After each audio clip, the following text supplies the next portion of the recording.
Hey guys, welcome back to my channel learning with Isha. और आज हम पढ़ेंगे डायगोनल मैट्रिक्स के बारे में। ओके, तो अभी डायगोनल मैट्रिक्स में क्या होता है कि it is the square matrix in which the diagonal elements are non zero and all the rest of the elements are zero.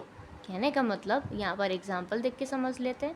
यहाँ पर क्या है कि एक स्क्वायर ब्रैकेट के अंदर हमने कैसे लिखा है नंबर्स को, कि हमने क्या कहा है कि जो डायगोनल एलिमेंट है ये नॉन ज़ीरो होता है। ये प्रिंसिपल डायगोनल जो होता है ना आपका, ये क्या है, नॉन ज़ीरो एलिमेंट होता है। मतलब ये ज़ीरो के अलावा कोई भी नंबर हो सकता है। ये पॉजिटिव भी हो सकता है, ये नेगेटिव भी हो सकता है। आप कहो कि ये सेम नंबर्स भी हो सकते हैं, ये डिफरेंट नंबर्स भी हो सकते हैं।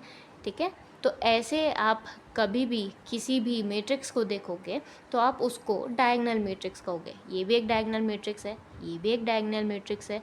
और ये यहाँ पर ये नंबर नहीं लिखे हैं, खाली ऐसे लिखने का एक तरीके के तौर पे बता दिया है। ये भी एक डायगोनल मैट्रिक्स है, आप इसको भी देखो। ठीक है, तो which of the following are diagonal. अब हम इसमें से देखते हैं। ठीक है, आपके पास ये मैट्रिक्स दी है, हमने कहा कि डायगोनल एलिमेंट्स क्या होने चाहिए, नॉन ज़ीरो। ठीक है, तो क्या ऐसा है? हाँ है। और बाकी के एलिमेंट्स क्या होने चाहिए? ज़ीरो। क्या ऐसा है? हाँ है। So yes, it is a diagonal matrix. ऐसे इसको देख लेते हैं। यहाँ पर भी डायगोनल एलिमेंट्स नॉन ज़ीरो होने चाहिए, ये बात है। और बाकी के एलिमेंट्स ज़ीरो होने चाहिए। बट एक मिनट, यहाँ पर ये तो वन है, तो इस हिसाब से ये डायगोनल मैट्रिक्स नहीं है। ठीक है, अब यहाँ पर क्या है, ये ज़ीरो ज़ीरो ज़ीरो ज़ीरो करके लिख रखा है मैट्रिक्स में, तो ये क्या, ये एक डायगोनल मैट्रिक्स है? यहाँ पर है yes, it is a diagonal matrix. Zero matrix is a special diagonal matrix. तो आपको ये जो तीन एग्जांपल्स बताए हैं ना, ये इसके लिए बताए हैं कि ऐसा बताते बताते आपको लगेगा कि ये वाला डायगोनल मैट्रिक्स नहीं है, क्योंकि इसका प्रिंसिपल डायगोनल में हमारा वो नहीं लिख रखा, क्या, नॉन ज़ीरो एलिमेंट नहीं लिख रखा। तो ये तो नहीं होगा कि डायगोनल मैट्रिक्स, तो ऐसा नहीं है, ये डायगोनल मैट्रिक्स है। क्यों? क्योंकि स्क्वायर मैट्रिक्स एक special type of diagonal matrix माना जाता है।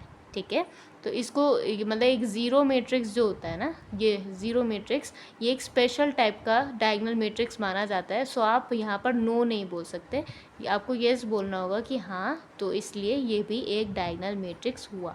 ठीक है, अभी आगे बढ़ते हैं कि note, scalar matrix is the one which has all five in the diagonal, that is diagonal elements are equal.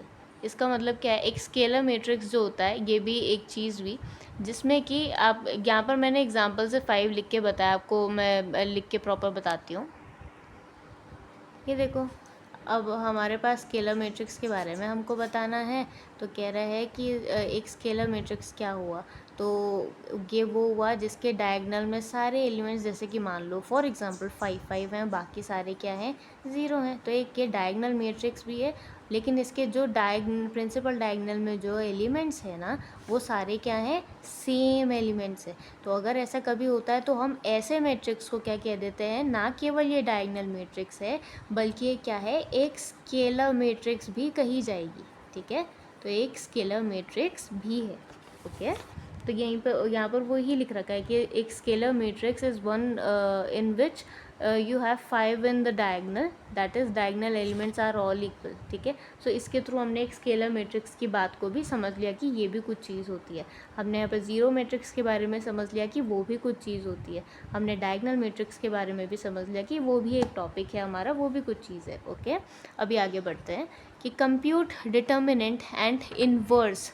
यहाँ पर हम अब बेसिक्स पढ़ेंगे कि हम डिटर्मिनेंट कैसे निकालते हैं, इन्वर्स कैसे निकालते हैं। ठीक है, तो अभी मैं ऐसा करती हूँ कि आपको अगली वीडियो में पढ़ा देती हूँ, एंड फिलहाल के लिए इस वीडियो के लिए इतना ही। अगर आपको ये बाकी की चीज़ें सब ऊपर की समझ में आ गई तो लाइक शेयर सब्सक्राइब करना मत भूलना। कुछ डाउट हो तो कमेंट करके पूछ लेना। Okay, thank you.